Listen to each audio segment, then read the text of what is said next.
오늘 요한복음 6장 22절부터 40절까지 본문 말씀으로 어떻게 해야 하나님의 일을 할 수 있는가라는 제목으로 같이 말씀 나누겠습니다. 22절부터 24절까지 보면 이 무리들이 예수님을 찾아 나서고 결국 배를 타고 가버나움까지 찾아가는 것들을 보여주고 있습니다. 이 이튿날은 예수께서 그 전날에 오병이어의 기적을 일으키시고 제자들을 먼저 배로 보내시죠. 그리고 예수님께서는 계속해서 기도하고 계시다가 새벽 중에 그렇죠? 사경쯤에 그들이 자신들의 힘으로는 절대로 가려는 땅에 가지 못하는 것을 보시고 그들을 돕기 위해서 물 위를 걸어서 가시는 것들을 보여주고 있습니다. 그 다음 날 이제 예수님과 제자들은 이미 가버나움으로 다 건너가신 거죠. 그 다음 날 이쪽 편에 있었던 그 무리들의 이야기입니다. 이튿날 바다 건너편에 있던 무리가 배 한 척 외에 다른 배가 거기 없었던 것과, 그러니까 원래 예수님의 제자들이 타고 가는 배 외에는 다른 배가 없었던 것 같아요. 또 어제 예수께서 제자들과 함께 그 배에 오르지 아니하시고 제자들만 가는 것을 보았더니, 그럼 이제 예수님은 어디 있다? 이쪽 편에 있다는 거죠. 제자들은 건너갔지만. 그러나 디베레에서 배들이 주께서 축사하신 후 여럿이 떡 먹던 그곳에 가까이 왔더라. 이튿날에 이제 여러 배가 들어온 사실입니다. 무리가 거기에 예수도 안 계시고 제자들도 없음을 보고 곧 배들을 타고 예수를 찾으러 가버나움으로 갔다라고 이야기를 합니다. 이 사람들이 바다를 건너서 저편으로 건너가기까지 하는 것은 사실은 본문을 우리들이 좀 행간을 본다면 아마 예수님을 찾아서 샅샅이 수색을 했던 것 같습니다. 원래 예수님은 마가복음이나 마태복음에 보면 이 무리들을 돌려보냈다라고 이야기를 했는데, 돌려보낸 사람들 중에 돌아간 사람도 있었지만 돌아가지 않고 서로 어떻게 보면 이야기를 나누다가 이 예수를 찾아야겠다, 이런 사람들 무리가 일부 존재했었던 것 같습니다. 근데 아무리 찾아봐도 이쪽 편에 없는 거죠. 예수님이. 그도 그럴 것이, 예수님은 이미 바다를 걸어서 제자들과 함께 배 타고 가버나움으로 가신 사실을 성경이 기록하고 있는데 이 사람들은 모르고 있기 때문에 그렇죠. 그래서 결론이 이쪽 편에는 없는 게 확실하다. 그 말은 뭐죠? 이쪽 편은 샅샅이 다 수색을 했다는 겁니다. 그렇죠? 이쪽 편에 없다는 것은 확실하기 때문에 배 타고 우리도, 제자들은 건너갔으니까 우리도 배 타고 건너가 보자라고 해서 이 사람들은 아침에 들어온 배들을 타고 건너가기 시작합니다. 근데 여기 보면 분명히 복수로 돼 있죠. 예수님의 제자들은 한 배에 타고 갔는데 이 사람들은 여러 배에 나누어 타고 올 만큼 꽤 많은 무리였었던 것 같습니다. 이 사람들이 배들을 대동하고 가버나움으로 갔는데요. 가버나움은 예수님의 고향이고 예수님의 가족들이 머물고 있는 곳입니다. 요한복음 2장에 보면 등장을 하죠. 이때 배들이 바다 건너편 디베라부터 이쪽 편 몇 대가 들어온 것을 발견하고 이들은 배를 타고 예수님의 거주지인 바다 건너편에 가버나움까지 쫓아갑니다. 오늘 본문과 뒤에 보면은 오늘 본문에는 등장하지 않지만 이 가버나움에 갔다라는 것만 나오죠. 사실 6장에서 나온 이 생명의 떡에 대한 강화는 예수님께서 가버나움에 있는 회당에서 가르치신 내용이다라고 6장 59절에서 이야기하고 있거든요. 그러니까 이들이 건너가고 또 예수를 찾고 그리고 결국에 만나서 이 사람들이 예수님의 강화를 듣게 된 곳이 가버나움 회당이었다라는 것을 추측할 수가 있습니다. 25절에 결국에 바다 건너편에서 예수님을 만나게 되죠. 랍비여, 언제 여기 오셨나이까? 라고 이들이 묻습니다. 이들은 랍비어라고 하는 호칭을 부르고 있죠. 그러니까 아직 랍비어라는 호칭을 봤을 때 이 사람들은 예수님이 누구신지를 잘 모르는다는 것을 요한은 드러내고자 하는 것입니다. 예수님이 누군지도 잘 모르면서 사실은 며칠이 걸렸는지 모르겠습니다. 샅샅이 바다 저쪽 편을 다 뒤지고 건너와서 이쪽 편에서 결국에 예수를 찾아냈다라고 하는 것이죠. 그들은 분명히 건너편에는 배가 한 척밖에 원래 없었고 제자들이 타고 갈 때 예수님은 타지 않았다라는 사실을 알고 있었습니다. 그래서 예수님께서 예수님을 만나자마자 어떻게 예수님이 건너갔을까라는 의문이 안 생길 수 없었던 거죠. 예수님이 누군지도 잘 모르는 이 사람들이 그 예수님을 찾아서 바다 건너편까지 건너갔을 때 사실은 앞에서 이야기했던 것처럼 무리가 억지로 예수를 임금으로 삼으려고 했었다라고 했었던 정황을 우리가 다시 상기할 수가 있는 것 같습니다. 랍비여, 예수님이 누군지 잘 모르는 거죠. 근데 자신들의 왕으로 삼으려고 하는 것입니다. 랍비여, 선생이여 라고 이야기하고 있지만 그들은 예수님이 가르치는 내용을 전혀 모르고 있었고요. 그리고 예수님을 억지로 임금 삼으려고 했지만 예수님이 왕으로서 행하시려고 하는 통치가 무엇인지를 잘 몰랐습니다. 그러니까 내용이 다 빠진 거죠. 안고 없는 찐빵처럼. 랍비라고 가르침을 받는데 예수님이 가르치려는 내용도 모르고, 왕이라고 억지로 왕으로 삼으려고 하는데 예수님이 왕으로서 어떤 일을 행하고 통치할지도 모르면서 무조건 쫓아온 것이죠. 그러니까 예수님께서 이 대답을 하시는 겁니다. 내가 진실로 진실로 너희에게 이르노니 너희가 나를 찾는 것은 표적을 본 까닭이 아니요 떡을 먹고 배부른 까닭이로다. 예수님은 어떻게 여기 왔습니까? 라는 질문에 대해서 답을 하지 않습니다. 그렇죠? 사실은 내가 바다를 걸어서 제자들과 함께 풍랑을 잠잠케 하고 이 편으로 건너왔다라고 했었던, 바로 전에 있었던 본문에 있었던 것들을 만약 밝히셨더라면 그들에게 엄청난 충격을 주고 그들을 감화시켰을 수 있습니다. 하지만 예수님은 사실은 요한복음 처음부터 계속 반복해서 이야기하듯이 이러한 단순한 이적은 사람들에게 진정한 신앙을 이끌어낼 수 없다는 사실을 잘 알고 계시는 분입니다. 그래서 그들의 질문에 대답하지 않고 지금 그들에게 가장 핵심적인 이야기를 하는 거죠. 너희들이 이렇게 바다 건너까지 찾아와서 나를 찾고 만난 동기에 대해서 반문하시는 답을 하십니다. 너희가 나를 찾는 것은 표적을 본 까닭이 아니고 떡을 먹고 배부른 까닭이로다. 이들은 표적을 사실은 봤죠. 오병이어의 기적을 보고 실제로 그 떡과 그리고 물고기를 먹었던 사람들입니다. 그리고 12광주리가 남는 것을 보았죠. 그런데 예수님은 그 사람들에게 너희는 표적을 본 까닭이 아니요, 표적을 잘못 봤다는 이야기입니다.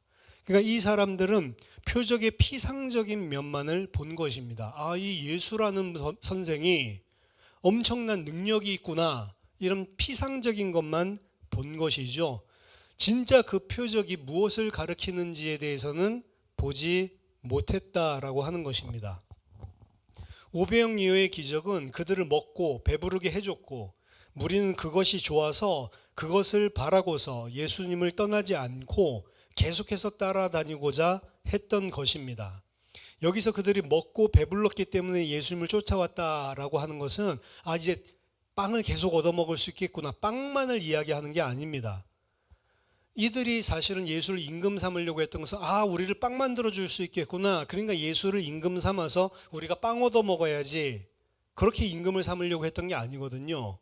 그 오병이어의 능력을 쳐다보고 이 정도의 능력과 하나님의 어떻게 함께 하심이 있는 자라면 뭐예요? 우리를 로마에서 해방시켜 줄 수 있겠구나.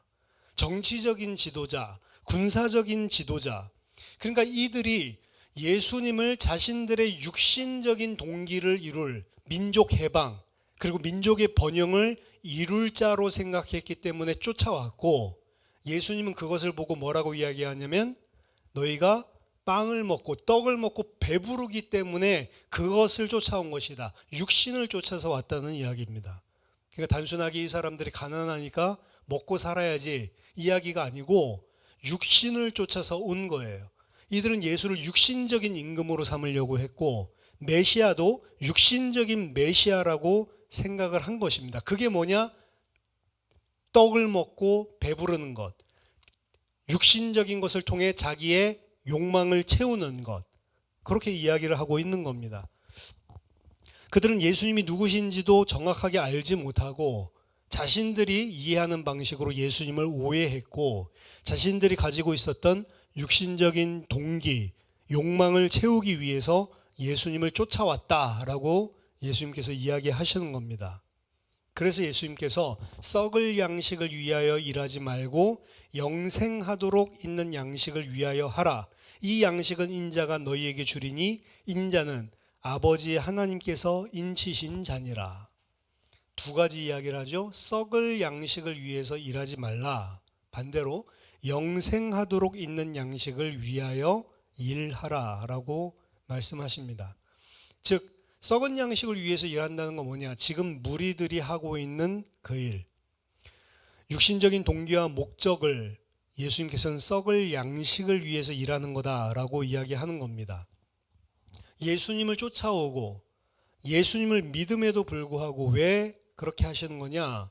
그들의 오직 동기와 목적은 떡으로 육신의 배를 채우기 위해서, 예수님을 육신적인 임금, 메시아 삼아서 민족의 독립과 번영을 이루려고 하는 것, 이것이 바로 썩을 양식이고, 그것을 추구하는 것이 바로 썩을 양식을 위해서 일하는 것입니다.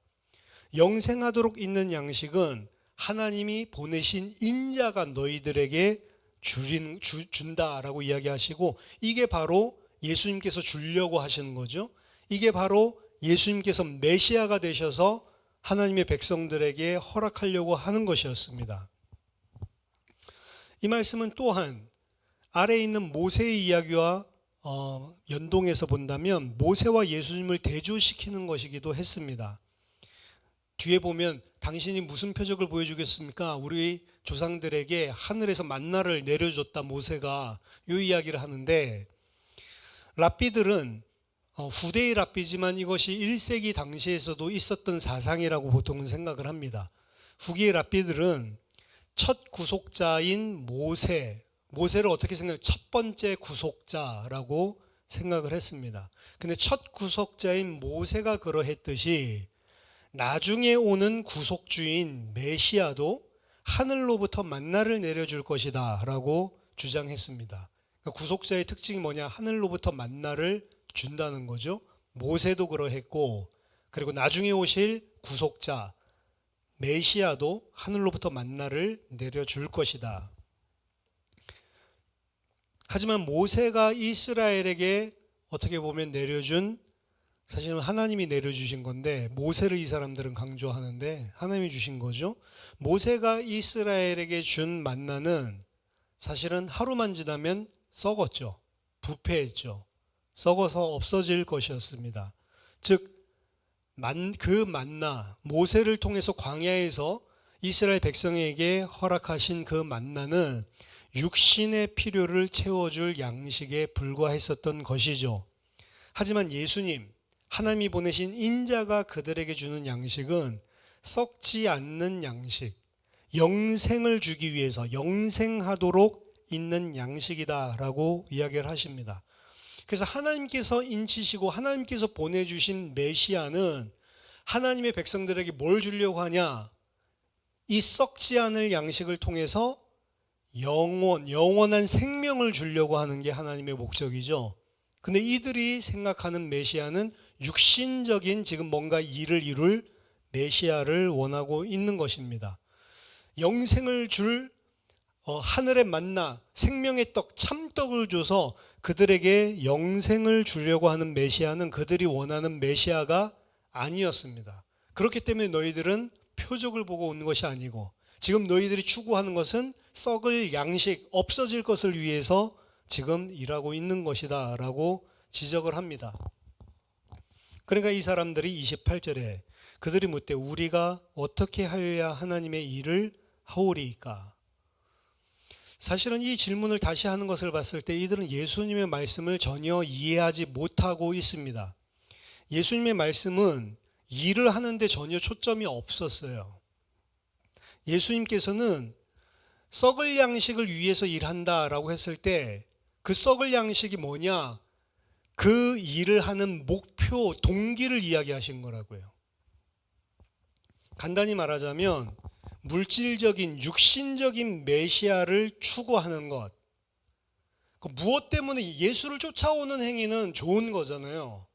근데 무엇 때문에 예수를 쫓아오냐? 그 이야기를 하신 거거든요.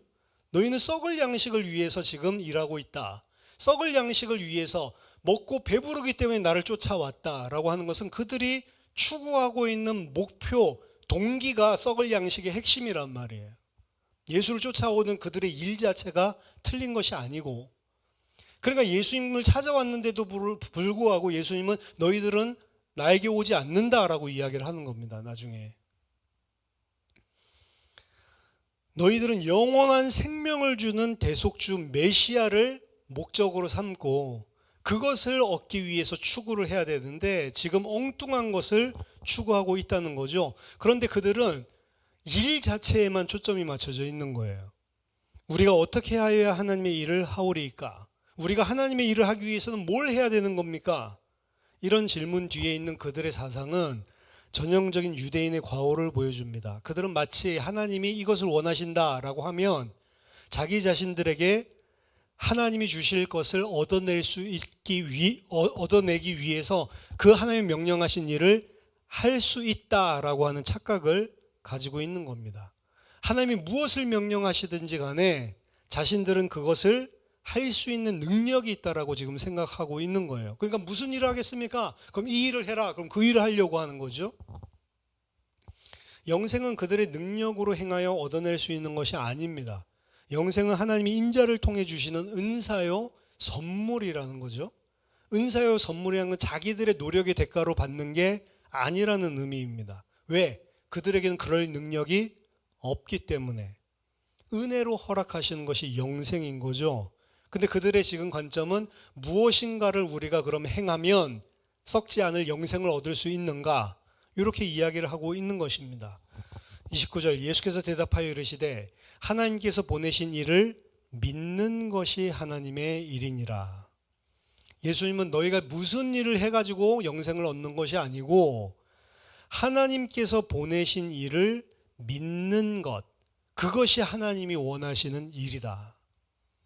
이건 유대인과 그리고 복음 사이에 큰 긴장을 형성하는 거죠. 유대인은 율법의 행위를 통해서 하나님의 호의를 얻어내려고 했었고, 반대로 예수님을 통해서 계시된 것은 하나님이 보내신 예수를 믿음으로 하나님이 베풀어 주시는 호의를 얻을 수 있다라고 하는 거죠. 바울의 표현을 빈다면 하나님의 일은 오직 믿음이라고 하는 것이고, 이는 율법의 행위와 정반대되는 것이라는 겁니다. 로마서 3장 28절 그러므로 사람이 의롭다 하심을 얻는 것은 율법의 행위에 있지 않고 믿음으로 되는 줄 우리가 인정하노라. 그들이 묻되 그러면 우리가 보고 당신을 믿도록 행하시는 표적이 무엇이니까? 하시는 일이 무엇이니까? 기록된 바 하늘에서 그들에게 떡을 주어 먹게 하였다 함과 같이 우리 조상들은 광야에서 만나를 먹었나이다. 모세보다 더 크니 진짜로 당신이 메시아 오시리가 맞다라고 한다면 모세는 광야에서 만나를 주어서 먹게 했는데 당신은 뭘 할 수 있겠냐? 당신이 행할 수 있는 표적은 뭐냐? 라고 지금 물어보는 거죠. 그들은 다시 한번 예수님께 표적을 요구하고 있습니다. 우스운 이야기입니다. 이미 하루 전에 혹은 수일 전에 오병이어의 이적을 그들에게 예수님께서는 보여주셨죠. 그리고 그 사람들은 예수님을 쳐다보고 이거 그 선지자 아니야? 메시아 아니야? 라고 생각해서 사실은 가버나움까지 쫓아온 것이죠. 하지만 여기에서 그들은 다시 한번 표적을 요구하며 질문하는데 그 의미는 정말로 당신이 하나님이 보내신 그 선지자가 맞다면 모세가 행했던 일보다 더 큰 일을 할 수 있어야 되는 것 아닌가라고 이야기하는 겁니다. 당신은 그러면 하나님이 어떤 일을 할 수 있는 능력이 있냐라고 묻는 거죠. 당연히 모세와 비교하는 것은 모세는 우리를 애굽의 압제에서 해방시킨 민족의 지도자인데 당신이 하나님이 보내신 메시아가 맞다면 당신은 우리를 로마에서 해방시키는 구원자가 되어야 되는 거 아니냐라고 하는 이러한 생각이 내포되어 있는 것이죠. 당신들이 우리 민족을, 이스라엘 민족을 로마의 압박에서 해방시키고 그 정도가 아니고 모든 민족이 우리 이스라엘 유대인들 앞에 무릎 꿇도록 민족의 번영을, 영광을 이룰 수 있는 분이냐? 당신이 보내신 자라면 그 일을 한다면 우리는 믿을 수 있겠다라고 하는 거죠. 근데 그 일을 안 하면 믿을 이유가 없는 거죠. 이들은 여전히 자기들의 동기와 목적을 놓지 않고 있습니다. 계속해서요. 하지만 예수님은 그들의 요구를 들어줄 수도 없는 것이고 들어주지도 않습니다. 대신에 예수님께서는 하나님께서 인자를 통해서 주실 떡이 무엇인지를 말씀하십니다. 32절 예수께서 이르시되 내가 진실로 진실로 너에게 이르노니 모세가 너희에게 하늘로부터 떡을 준 것이 아니라 내 아버지께서 너희에게 하늘로부터 참떡을 주시나니 하나님의 떡은 하늘에서 내려 세상에 생명을 주는 것이니라. 진짜 하나님께서 주시려는 떡은 모세를 통해서 하늘에서 내렸던 그 육신을 배부르게 하는 떡이 아니라 아버지께서 정말로 주시려는 떡은 하늘에서 내려서 너희에게 생명을 주는 것, 이것이 참떡이다 라고 이야기합니다. 지금 또다시 그들의 관심을, 목적과 동기를 바꿔놓는 거예요. 너희들 지금 그거 원하는 게 틀린 거야. 너희들이 원해야 될 거는 하나님이 주시는 생명을 주는 참떡을 지금 너희들은 요구해야 되는데, 너희들이 계속 요구하는 거는 이스라엘의 해방, 민족 번영, 이런 것들만 요구하고 있는 거죠. 예수님의 말씀은 한편으로 지금 유대인들이 만나를 주신 하나님에 집중하는 것이 아니라 모세에게 집중하고 있음을 또한 강력하게 상기시키고 있습니다. 모세가 너희에게 하늘로부터 떡을 주는 것이 아니다. 하나님께서 하늘로부터 너희에게 참떡을 주시는 건데, 모세가 사실은 만나를 준 게 아니죠. 하나님께서 주신 것이죠. 근데 유대인들은 그걸 모세가 줬다라고 항상 생각하고 있습니다. 하나님보다 모세를 더 크게 생각했고요. 그것 또한 유대인의 이 측면, 하나님의 의보다 모세 율법의 의를 더 생각했었던 이런 잘못된, 모순된 것들을 보여주는 것이기도 하죠. 그들의 머릿속에는 하나님이 무시되고 모세가 중앙 무대를 차지하고 있는 것입니다. 하지만 지금 아버지께서 주시려고 하는 떡은 모세가 주어서, 그들 표현대로는 모세가 주어서 하루 있다가 썩어질 떡이 아니라 참떡을 주고 계시는데, 이 참떡은 세상에 생명을 주는 떡이다. 그들이 이르되 주여 이 떡을 항상 우리에게 주소서. 이들은 지금 예수님이 말씀하시는 참떡이 무엇인지 전혀 이해하지 못하고 있습니다. 이들이 지금 이 떡을 줘서 항상 우리와 함께 있게 하소서, 이 말은요 마치 사마리아 여인이 요한복음 4장에서 주여 그런 물을 내게 주사 목마르지도 않고 또 여기 물 길르러 오지도 않게 하소서라고 하는 거랑 똑같은 거예요. 예수님이 주려고 하는 물을 모르고 여자가 이 말을 했죠. 지금 참떡을 이야기해도 그 떡이 뭔지 모르면서 이들은 달라고 지금 이야기를 하고 있는 것입니다. 하나님께서 하늘로부터 생명을 주시기 위해 주시는 참떡, 그것이 바로 예수님 자신인데, 그들은 예수님에게, 그 예수님 자신이 참떡인데 예수님에게 다른 떡 지금 달라고 하는 거예요.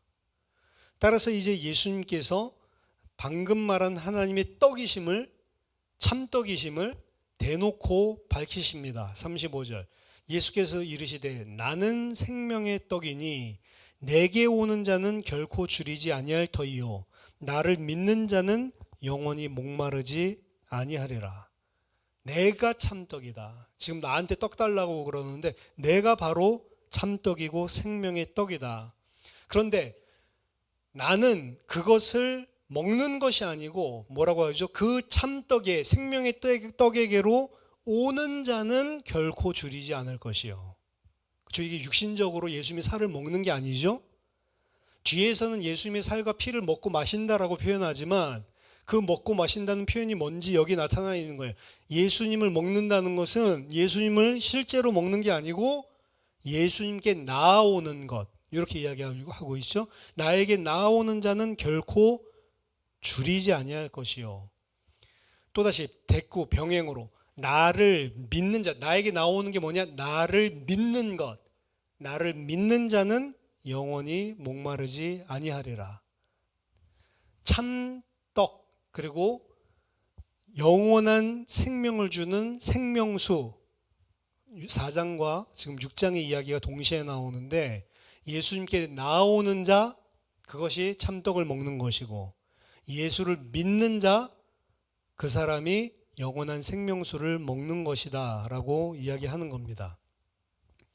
36절, 그러나 내가 너희에게 이르기를 너희는 나를 보고도 믿지 아니하는도다 하였느니라. 하지만 그들은 예수님을 보고도 믿지 않았다. 예수님께 나온다라는 것은 뒤에 병행구로 믿는 거예요, 사실은.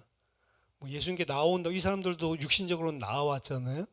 다른 예수지만 그들은 예수님을 보고도 예수님께 나오지도 않았고 믿지 않았습니다. 그들은 육신적으로는 예수님께 나왔죠. 근데 예수님의 입장에서 본다면 그건 예수님께 나온 게 아닌 것입니다. 왜죠? 그들은 하늘로부터 오신 참떡, 참 생명을 주실, 영원한 생명을 주신 예수님을 보고 온 것이 아니고 자신들의 대망, 육신적인 대망, 민족 해방시킬 예수님을 보고 나온 것이기 때문에 그건 나한테 나온 것도 아니고 나를 믿는 것도 아니다라는 것입니다. 그들은 예수님을 봤지만 예수님을 잘못 보고 예수님을 찾아 나온 거죠. 이 무리들은 오직 떡과 능력만을 보았고 그것들이 의미하는 진짜는 보지 못했던 것입니다. 그들은 신적인 계시자가 행하는 일들을 봤지만 그것들은 그들의 호기심과 욕망 그리고 정치적인 야심만 불러일으켰을 뿐이고 그들에게 믿음을 불러일으키지는 못했다는 거죠. 37절, 하지만 예수님은 그 무리들의 반응에 동요되지 않습니다. 왜냐하면 아버지께서 내게 주시는 자는 다 내게로 올 것이요 내게 오는 자는 내가 결코 내쫓지 아니하리라. 이 사람들이 다 없어진다 하더라도 예수님은 알아요. 왜 안 오냐? 아버지께서 내게로 나올 자들은 나오게 돼 있다라는 사실을 확신하고 있습니다. 아버지께서 구속하시기로 작정하신 자, 아버지께서 영생을 주시기로 작정하신 자, 그 자는 다 내게로 올 것이다. 그리고 나는 그들을 내쫓지 않고 그들 모두를 받아들일 것이다. 왜? 아버지가 그들을 살리기를 원하니까. 예수님의 확신은 아버지가 당신의 구속 계획을 반드시 이룰 것이라는 사실을 믿는 믿음에 기반한 것이었습니다. 자신의 사명이 성공할 것이다 라는 예수님의 확신은 단도직입적으로 말한다면 예정론적인 거예요. 아버지가 나를 이 땅에 세상, 아버지 택하신 자를 구원하기 위해서 보냈고 그리고 그 일은 아버지께서 반드시 이루신다라는 것을 알고 아버지를 신뢰하는 거죠. 그렇기 때문에 자신의 사역에 흔들림이 없었습니다. 38절 본문에 안 나와 있는데 원래 헬라어에는 호티라고 앞에 붙어 있거든요. 왜냐하면 요 소리입니다. 38절 왜냐하면 내가 하늘에서 내려온 것은 내 뜻을 행하려 함이 아니요 나를 보내신 이의 뜻을 행하려 함이니라. 왜 안 내쫓습니까? 예수님이 마음에 든다고 받아들이고 안 된다고 내쫓는 게 아닙니다. 왜냐? 내가 온 것은 아버지의 뜻을 이루려고 하는 거지 내 뜻을 이루려고 하는 게 아니다라고 이야기를 하는 겁니다. 그리고 그 뜻은 반드시 이루어진다라는 사실을 확신하고 하나님을 신뢰하고 있는 예수님의 모습을 볼 수가 있습니다. 그래서 예수님께서는 이 확신 가운데 가득 차서 이 땅에 오셨고 지상사역을 하고 계신 것입니다. 예수님은 아버지께서는 아버지 뜻하신 바를 반드시 이루신다. 하나님의 절대적인 주권을 온전히 믿으셨습니다. 그리고 예수님은 자신의 뜻을 행하기 위해서 온 것이 아니고 아버지의 뜻을 행하려고 왔기 때문에 그것은 반드시 이루어질 것이다 라는 사실을 알고 계셨습니다. 39절 40절 나를 보내신 이의 뜻은 내게 주신 자 중에 내가 하나도 잃어버리지 아니하고 마지막 날에 다시 살리는 이것이니라. 내 아버지의 뜻은 아들을 보고 믿는 자마다 영생을 얻는 이것이니 마지막 날에 내가 이를 다시 살리리라 하시니라. 그리고 아버지의 뜻에 대해서 두 번 강조해서 이야기를 하죠. 아버지의 뜻은 내게 주신 자, 다르게 말하면 택하신 자, 창세전에 택정하신 자, 그 사람을 내가 하나도 잃어버리지 않고 마지막 날에 다시 살리는 것이다. 39절의 이 이야기는요, 구원에 있어서 아버지의 절대적인 주권을 강조하고 있습니다. 왜냐? 마지막 날에 반드시 살릴 그 사람들이 누구냐? 아버지께서 내게 주신 자라고 표현하고 있기 때문에. 그럼 구원받을 사람은 누가 정해놨냐? 아버지께서 정하셨고, 아버지께서 아들에게 줘야만 구원받는다는 거죠. 그리고 그 아들은 어떻게 하기로 작정하셨어요? 내게 주신 자는 하나도 잃어버리지 않고 내가 다 살릴 것이다. 하지만 40절에서는 내게 주신 자 이런 표현이 아니고 사람의 입장에서 이야기를 합니다. 내 아버지의 뜻은 아들을 보고 믿는 자마다 영생을 얻는다. 아까 전에 아버지가 내게 줘야 영생을 얻는다라고 이야기를 한다면 지금 여기서는 그 사람이 나를 믿어야 영생을 얻는다라고 이야기를 하는 거죠. 아들을 보고 믿는 자마다 영생을 얻는 이것이니 마지막 날에 내가 이를 다시 살리리라. 즉 40절은 구원에 있어서의 당사자의 사람의 개인적 믿음을 강조하는 겁니다. 아들을 보고 믿는 자. 앞에서는 아버지의 절대적인 주권, 아버지께서 아들에게 주신 자. 그래서 구원을 보면 39절 40절 아버지의 뜻인데 하나님의 절대적인 주권에서 이루어진다라고 39절에서 이야기를 하고 있다면 40절에서는 동시에 인간이 믿음을 발휘하는 것으로 또 이야기를 하고 있는 것입니다. 요한은 오늘날 많은 신학자들과 달리 하나님의 절대 주권과 그리고 인간이 믿음을 가져야 된다라고 하는 인간의 책임, 이 두 개가 부딪힌다고 보지 않았습니다. 하나님의 절대적인 주권과 오늘날 많은 신학자, 철학자들은 인간의 자유의지를 가지고 인간이 행하는 것 스스로 이게 부딪힌다고 보거든요. 근데 성경 안에서는 그리고 오늘 요한복음 본문에서는 하나님의 절대 주권과 인간의 아들을 보고 믿는 것 이것 자체가 아무런 문제 없이 양립하고 있는 것들을 보여줍니다. 그래서 요한은 오늘날 많은 신학자들과는 달리 하나님의 이러한 절대 주권으로 인해서 인간이 믿어야 한다라는 책임이 절대로 완화되지 않는다라고 생각하는 거예요. 동시에 인간의 믿음을 발휘해야 하는 책임이 하나님의 절대 주권을 좌지우지한다고도 보지 않는 겁니다. 쉽게 말하면 하나님이 정하셨으니까 믿는 건 하나님 믿음 주시겠지, 이게 틀렸다는 거예요. 하나님이 정하신 것 그것이 내가 믿어야 되는 책임을 완화시키지 않는다. 반대로 내가 믿으면 무조건 구원받냐? 아니요, 내가 믿는다고 구원받는 게 아니고 하나님의 내가 믿는다고 하는 나의 행위가 하나님의 절대 주권을 흔들릴 수, 좌지우지할 수 없다. 그 두 개를 동시에 이야기하는 겁니다. 요한에게 있어서 하나님의 절대 주권과 인간 스스로의 믿음의 발휘는 양립 가능한 것이고 서로 배치되지 않는다라는 것을 39절, 40절에서 볼 수가 있습니다. 오늘 본문이 길어가지고 여러 가지 내용들이 많은데 한 세 가지 정도만 요약해서 정리를 해보겠습니다. 먼저 첫 번째, 하나님의 일을 어떻게 할 것인가? 하나님이 보내신 자를 믿는 것이 하나님의 일이다 라고 오늘 예수님이 분명히 이야기했죠.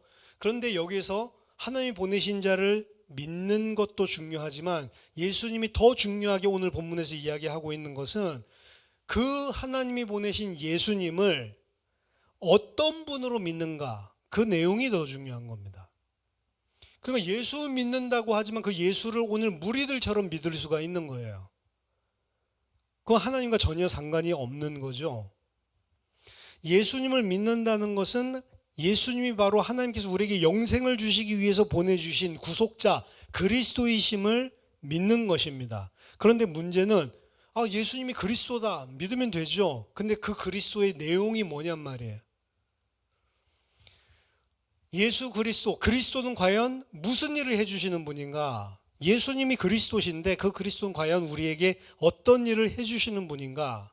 오늘 무리들은 예수님을 메시아로 그리스도로 믿었지만 그들이 생각했었던 메시아는 하나님이 보내주신 메시아가 아니고 자신들이 생각하고 염원하는, 자신들이 대망하고 있는 메시아, 민족 해방, 육신적인 욕구를 채워줄 수 있는 메시아를 사실은 생각을 하고, 아, 예수님 혹시 이 메시아 아닌가? 이렇게 찾아온 거죠. 나중에 그 메시아가 아니라는 것을 알았을 때 6장 하반절에, 후반절에 이 사람들 전부 다 예수님을 떠나갑니다. 왜? 자신들이 원하는 메시아가 아니라는 사실을 예수님의 강화를 통해서 알게 돼요. 그러니까 이 사람들은 예수님께 나온 자가 아니죠. 예수를 믿은 자가 아니죠. 분명히 육신적으로 예수께 나와왔고 예수를 믿는 것처럼 하는데 예수님께서는 너희는 나를 쫓는 것은 표적을 보고 온 것이 아니다 라고 이야기했던 게 이 문맥입니다. 그들은 하나님이 주려고 하시는 것을 자신들이 원하는 것으로 바꾸어 버렸다는 거죠. 하나님은 메시아를 통해 영원한 생명을 주시려고 하시는데 그들은 메시아를 통해 민족의 해방과 영광을 회복하는 일, 즉 배불리 떡 먹는 것, 이것만을 생각하고 있었다는 겁니다. 그러니까 나는, 내가 믿는 그럼 예수님은 누군가? 우리 이 생각을 해봐야 됩니다. 나도 육신적인 메시아 요거를 생각하고 있는 거 아닌가? 사실은 깊이 생각해 봐야 된다는 거죠. 그래야 하나님의 일을 하는 것이다. 그러니까 어떻게 보면은 교회 안에서 똑같은 일을 해도 사실은 예수 그리스도를 믿는 믿음의 사람이 일을 하는 것은 하나님의 일이 될 수 있지만 일하는 자체가 아니란 말이에요. 어떤 것은 일이 아니고 하나님의 일이 아니고 인간의 일이 될 수도 있다는 겁니다. 쉽게 예를 들자면 열심히 일했으니까 누군가 나에게 알아주고 하나님이 나에게 복을 주고 이런 식으로 일하는 사람이 많이 있습니다. 한국의 이명박 대통령도 사실은 장로잖아요. 장로 되기 위해서 그 교회는 뭐 해야 되죠? 2년 동안 주차요원 해야 돼. 그래서 성도들을 섬겨야 그 일을 할 수 있다는 거예요. 그러니까 진짜로 섬기기 위해서 그 일을 하는 사람이 아니고 어떤 사람이 나와요? 장로 되기 위해서 그 일을 하는 거예요. 2년 하고는 평생 안 하죠, 이제는. 그렇죠. 그게 뭐예요? 하나님의 일을 겉으로는 똑같이 하지만 진짜 하나님의 일은 안 하고 있는 거라고요. 그래서 오늘 예수님을 쫓아온 것이 아니다. 알아야 됩니다. 겉의 것들, 피상적인 것들 하나님이 원하는 게 아니란 말이에요. 진짜 우리에게 보시는 것은 우리가 가지고 있는 목적과 동기가 하나님과 부합하냐라고 하는 것이죠. 그것이 맞을 때 하나님의 일이 되는 거예요. 그 그리스도를 믿을 때 하나님의 일이 되는 것이다. 자, 두 번째입니다. 오늘날 기독교인들이 만연히 오해하고 있는, 기독교인들 사이에 있는 만연한 오해 중에 하나는 썩을 양식과 영생하도록 있는 양식에 대한 구분입니다. 많은 사람들은 이 본문을 단순하게 피상적으로 이해합니다. 그래서 썩을 양식을 위하여 일하는 것은 세상에서 먹고 살기 위해서 일하는 것, 직장 가고 사업하고 이런 일들, 그 일들은 썩을 양식을 위해서 일하는 거고, 영생하도록 있는 양식은 교회 나와서 예배 드리고 말씀 공부하고 말씀 듣고 기도하고 봉사하는 일, 이런 것들은 영생하도록 있는 양식, 이런 식으로 생각을 한다는 거죠. 하지만 본문의 문맥을 따르면 이렇게 성속, 거룩함과 세속을 구분하는 것, 이분적으로 구분하는 것은 피상적인 이해고 잘못된 이해입니다. 직장에 나가서 일하는 것은 썩을 양식을 위해서 일하는 겁니까? 그러면 그 일을 하지 않아야 되는 거죠. 그렇죠? 여기서 썩을 양식을 위해서 일하지 말라고 했으니까 그럼 직장 나가서 일하지 말아야 되는 거죠. 왜? 그 썩을 양식을 위해서 일하는 거니까. 돈 벌기 위해서, 먹고 살기 위해서 나가서 일을 하는 거니까 그거는 이게 잘못된 썩을 양식을 위해서 일하는 거다 이렇게 생각을 한다는 거죠. 근데 그렇게 이해하면 안 된다고요. 중요한 것은 왜 그 일을 하는가, 동기와 목적, 내면적인 이유라고요. 직장에서 열심히 일하는 것이 하나님께서 내게 허락하신 삶, 내게 허락하신 일에 힘을 다해 순종하고 그 안에 하나님을 믿는 믿음의 사람, 섬기는 주의 백성으로 신분을 가지고 그곳에서 일을 하고 있다면 그 직장에서 하는 모든 일이 영생하도록 있는 양식을 위한 일이 되는 거예요. 세상 사람들 먹고 살기 위해서 일하지만 나는 왜 일해요?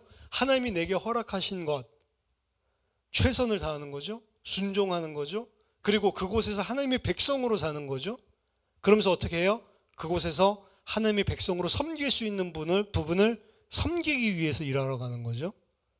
그럼 직장에 나가는 일이 영생하도록 얻는 양식을 위해서 일하는 게 될 수 있다는 겁니다. 반대로 교회에서 예를 들어서 성경을 가르치는 목사가 있다고 쳐봐요. 근데 그 목사가 육신적인 동기, 교회 부흥, 목회적인 야심 이것 때문에 열심히 성경 공부를 시키고 막 프로그램들을 만들고 있다. 그럼 교회에서 하는 일이지만 그게 뭐예요? 썩을 양식을 위해서 일하는 것도 될 수가 있는 거라고요. 그죠? 이것 구분이 그래서 세속과 거룩 이걸 갖다가 나누는 게 그냥 피상적으로 이건 교회 일이니까 거룩한 일, 이건 세상 일이니까 이런 식으로 하면 안 된다고요. 오늘 본문에서 보듯이 중요한 것은 내 목적, 동기, 내 내면에 왜 그것을 하고 있는지 이유, 이게 더 중요하다는 거죠. 그것 때문에 썩을 양식을 위해서 일하는 것과 썩지 않을 양식을 위해서 일하는 게 갈린다는 거. 세 번째입니다. 마지막 39절 40절에서 아까 전에 설명했듯이 하나님의 절대적인 주권과 인간의 책임 있는 행동, 인간 스스로 믿음을 발휘하는 것, 이거 두 개가 양립하는 것이다. 그게 성경의 가르침이다. 성경의 사상은 하나님이 택하셔서 은혜 주셔야만 믿을 수 있다라는 것을 분명히 강조하고요. 그 말은 무슨 말이냐? 구원에 있어서 하나님의 절대적인 주권을 강조합니다. 하지만 성경에서 동시에 인간 스스로가 하나님 앞에 겸비하고 인간 스스로가 믿어야 한다고 하고 안 믿으면 책망받습니다. 그렇죠? 믿음이 없음을 책망하신다니까요. 근데 반대편에서 뭐야? 하나님이 은혜 주셔야 믿을 수 있다라는 게 또 성경에 강조하고 있는 사상이라니까요. 근데 또 믿음 없다라고도 책망해. 이 사람이 믿음을 발휘해야 하는 것처럼 두 개가 양립하는 게 성경이에요. 그리고 요한은 그 두 개가 양립하는 거에 대해서 전혀 거리낌이 없습니다. 그리고 그게 성경에서 이야기하는 전체적인 문맥과도 맞는 거예요. 즉 인간은 하나님이 은혜 주셔야지 믿지 뭐 내가 믿을 수 있나? 라고 하는 변명 자체가 통하지 않는다는 겁니다. 성경에 의하면. 인간의 입장에서는 내가 스스로 결단을 해야 되고 믿음을 발휘하는 거란 말이에요. 그런데 나중에 보니까 그 결단하고 믿음을 발휘했던 것이 하나님의 은혜로 내가 그렇게 했던 거구나. 이렇게 깨닫는 겁니다. 인간 수준에서는. 따라서 우리가 결단하고 믿음으로 서기 위해 몸부림치고 싸우는 것은 은혜를 배격하는 일이 아니고 당연히 성도로서 해야 할 일임을 기억해야 된단 말이에요. 이걸 갖다가 배제시킨 것들이 잘못된 것. 저도 이걸 많이 배제시켰거든요. 그런 생각들이 옛날에 많았어요. 근데 아니란 말이죠. 나의 입장에서는, 인간의 입장에서는 믿음이 생기고 자라나는 것, 내가 스스로 믿음을 가지기 위해서 노력하는 것, 삶과 환경도 정리하고 도전하고 결단하고 이 모든 것이 다 성경에서 그렇게 하라라고 가르치고 있는 거란 말이에요. 이것은 하나님의 은혜를 인정하지 않는 것이 아니다라는 사실을 명심해야 됩니다. 오히려 하나님은 우리에게 우리 스스로가 그렇게 인격적으로 하나님 앞에 믿음을 가지고 나오고 하나님을 사랑하고 내가 인격적으로 결정해서 우리 로봇과 같이 프로그래마된 로봇처럼 우리를 창조하신 게 아니라는 거예요. 인격으로 창조하시고 그 인격이 자기 힘으로 그리고 자기 마음으로 자유의지를 가지고 하나님을 위해 순종하고 하나님을 어떻게 잘 믿고 어떻게 하나님이 원하시는 신앙생활을 잘 할까 하기 위해서 결단하고 노력하고 몸부림치고 그걸 하나님이 원하시는 겁니다. 하나님의 절대 주권을 이해하는 데 있어서 이 부분을 오해하면 절대 안 된다는 거죠. 그게 성경의 가르침입니다. 그래서 오늘날 철학자, 신학자들이 고민하는 것처럼 하나님의 절대적인 주권과 인간 스스로의 믿음이 대립하는 것처럼 양립할 수 없는 것처럼 성경은 가르치지 않는다는 것입니다. 내가 창조주 하나님 앞에 피조물로서 마땅히 그 하나님을 의지하고 신뢰하고 내가 믿는 거예요. 내가 스스로 하나님께 은혜를 간구하고 은혜를 떨어뜨리지 않도록 은혜 받을 수 있는 자리에 나아가고 그러한 개인의 시간을, 영적인 시간을 가지고 믿음의 결단을 하는 것이죠. 비록 그렇게 결단한다고 해도 하나님의 도움이 없으면 넘어질 수밖에 없다는 것을 알지언정 굳센 믿음을 가지기 위해서 늘 하나님 앞에서 겸비하고 결단하고 다짐해야 하는 게 우리 인간에게 요구하고 있는 거예요. 그게 하나님의 절대 주권이라는 것 때문에 그 요구하는 것들이 경감되거나 완화되지 않는다는 것입니다. 그리고 그렇게 몸부림칠 때 믿음이 성장하는 거예요. 그러니까 예배, 기도, 말씀 이런 시간과 자리, 개인이 하나님과 교제하는 시간 이런 거 없이 어떻게 믿음이 성장할 수 있어요? 하나님이 주겠지. 안 그렇다니까요. 성경이 이야기하는 건 그게 아니에요. 누구에게 책임은요? 그 은혜를 간구하고 그 은혜의 자리에 나아가지 않고 노력하지 않고 몸부림치지 않은 그 사람을 악하다라고 하는 거예요. 그래서 어떻게 보면 믿음이 없음을 어떻게 보면 꾸짖는 이런 것들이 하나님 은혜 안 주신가 안 믿는 거지. 그게 안 통한다니까요. 성경에서는. 사실은 인간의 입장에서는 하나님 막 은혜 주니까 갑자기 믿음이 이게 아니에요. 하나님께서 주신 말씀이랑 그 하나님 들어왔었던 것들, 하나님에 대해서 알고 있었던 것들 이런 것들이 어느 순간에 떠오르는 것들은 있을 수 있지만 그게 자연적으로 생기는 게 아니고 내가 그러한 하나님의 은혜를 간구하고 그 은혜를 놓치지 않으려고 하는 노력들 이런 것들 자체를 그거는 종교야 이런 식으로 말하면 안 된다고요. 그래서 우리의 삶들이 하나님이 원하시는 삶으로 세워지는 데는 반드시 인간의 결단 노력이 요구된다고 하는 것입니다. 그건 율법 아니에요? 율법 아닙니다. 인간이 그 하나님 앞에 겸비하고 서는 부분들이 없으면 절대로 그 인간은 말씀 안에서, 기도 안에서, 은혜 안에서 성장 못하게 되어 있는 거예요. 그렇게 할수록 그러니까 시간 같은 것들도 정리하는 겁니다. 그리고 일부러 시간도 하나님과 함께 할 수 있는, 하나님과 교제할 수 있는, 말씀을 깊이 묵상할 수 있는, 예배할 수 있는 이런 시간들을 다 어떻게 보면 내가 컨트롤하고 결단하는 거죠. 결단입니다. 주일날에 어떤 다른 액티비티를 하면 더 즐거울 수 있죠. 결단하는 거예요. 다른 것들을 사업을 위해서 할 수 있지만 끊고 결단하는 겁니다. 그렇게 안 하는데 어떻게 하나님이 갑자기 교회 나오게 해줘요? 말도 안 되는 거. 그 인간 스스로의 인격을 부정하는 것밖에 안 된다는 거죠. 그래서 오늘 하나님의 일을 어떻게 할 것인가 라고 했는데 여러분 딱 피상적인 게 아니고 내면적인 거, 이 부분을 조금 깊이 생각할 수 있으면 좋겠습니다.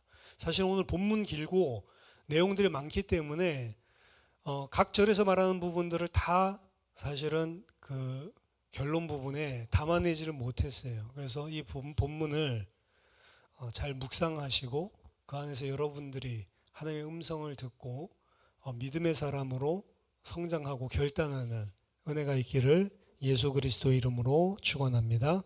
한번 기도하겠습니다. 살아계신 하나님 아버지 은혜를 감사드립니다. 우리가 하나님의 일을 어떻게 하는지 하나님 오늘 말씀을 통해서 깨닫게 하심을 감사드립니다. 표면적인 일에 매이지 아니하고 진짜 내 마음의 중심과 동기가 어디에 있는지를 살피게 하시고, 하나님 세상에 있든지 교회에 있든지 언제든지 하나님의 일을 하는 주의 백성 되게 하여 주시옵소서. 썩을 양식을 위하여 일하지 아니하고 영생하도록 있는 양식을 위해 일하는 사람 되게 하여 주시옵소서. 그 일을 위해 결단하고 하나님 앞에 믿음의 사람으로 서기 위해 몸부림치고 하나님과의 교제의 시간을 가질 수 있는 은혜를 더하여 주시옵소서. 예수 그리스도 이름으로 기도하옵나이다. 아멘.